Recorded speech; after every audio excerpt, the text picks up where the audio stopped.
My best friend left me out of her bridal party because I was overweight and her mother thought that would limit bridesmaid dress choices and throw the wedding photos off. That is not a best friend. I just want you to know that that is not your best friend. I'm so sorry. That is so disgusting. Like that behavior. I would not even attend that wedding. We don't body shame here. What the? Ruin? Throw the photos off? That pisses me right off. The bride kicked the groom's best friend out of the wedding because he lived with his girlfriend and she wanted her entire wedding party to be pure. How is that not pure? I'm confused, as in like everyone had to be freaking virgins up there? Is that what you're saying to me right now? I'm surprised the groom let that happen. Shame on the groom for allowing his best friend to be kicked out of the wedding for that. I would not make that woman my wife if that's what's happening. That's crazy. How does that affect your wedding day? I'll be damned. As we are talking about wedding stories, should I share the time bride of a destination wedding asked me for money the morning after the wedding? What? Bride of a destination wedding asked me for money the morning after the wedding. That's really uncomfortable. Like you couldn't have waited till the following week, even like 3 days after the wedding, anything? Oh my God, like, but what are they asking money for exactly? Like for the wedding? What is going on, guys? Welcome back. I am Sassy and we are checking out some sassy freaking brides. These are brides who acted like Karen on their wedding day. Oof, who wants to marry a Karen? Make sure you guys leave a like on this video because it really helps me out, and let's get to it. Father of the bride had a heart attack, and as he was being carried out on the stretcher, the bride yells, "How could you ruin my wedding like this?" Do you think your father planned to have a heart attack and almost die? Who plans that? What do you mean? What do you freaking mean? How could you ruin it? Oh, I'm sorry. I apologize for having a freaking heart attack on your wedding day. Oh my gosh. That's just like, I can't even fathom that. I can't even process that someone would react that way. We had this bride freak out that her cake wasn't right and proceeded to smash it to bits with her fist. She smashed the wrong cake, like WTF. Anyways, the cops allowed her to wash her hands before placing her in handcuffs. I felt bad for the future husband and the couple that ordered said cake. People are cray cray. Oh, so I think she did that probably, like maybe, did she go to pick up the cake? I'm confused. Where was the cake? Anyways, not the point. She destroyed someone else's cake. That wasn't even hers. So you ruined someone else's wedding day. Thanks so much. I can't believe like that's how they would react. Like smash a cake.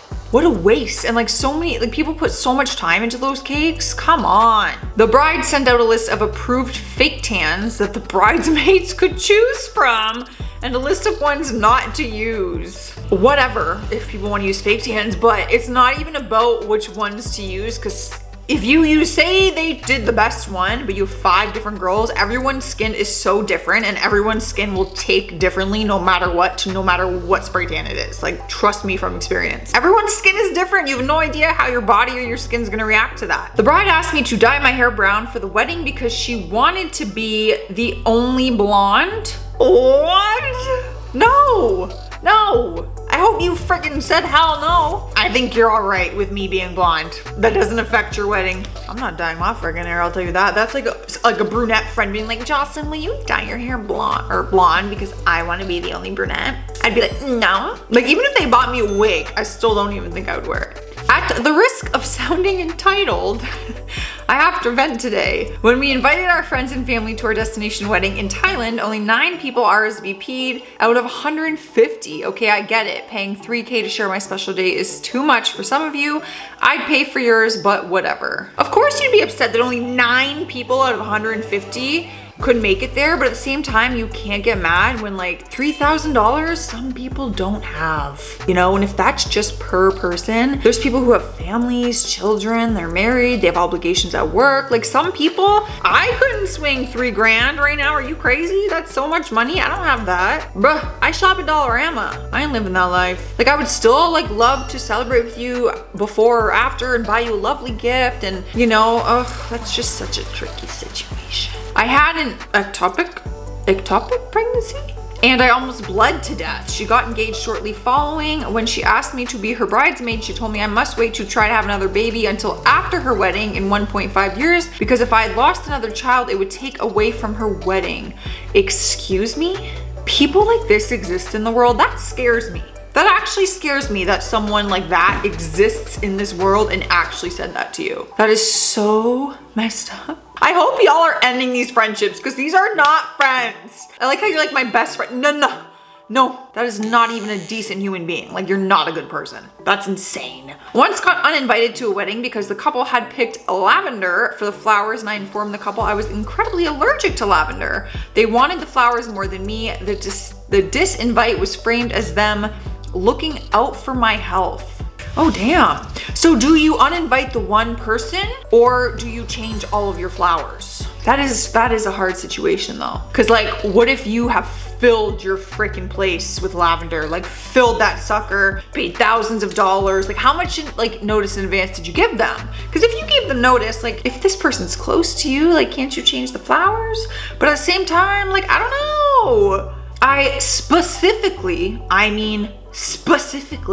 asked for cash gifts. How could we have our wedding that we dreamed of without proper funding? We'd sacrificed so much and only asked each guest for around $1,500. We talked to a few people who even promised us more to make our dream come true. My maid of honor, who shall not be named, pledged $5,000 along with her planning services. We tearfully thanked and accepted. My ex's family offered to contribute $3,000, so our request for $1,500 for all other guests was not effing out of the ordinary. Like, we made it clear, if you couldn't contribute, you weren't invited to our exclusive wedding. It's once in a lifetime party. Yeah, don't invite me to this wedding. I would RSVP as hell. No. You're crazy. Bless your maid of honor for giving you $5,000 plus everything else. $1,500, you're asking that? First of all, don't ask for a price at a wedding. That is so tacky and wrong in my opinion. Like, you should be happy if I give you $50 freaking dollars. Oh my gosh, $1,500. Like, that's freaking rent. Are you crazy?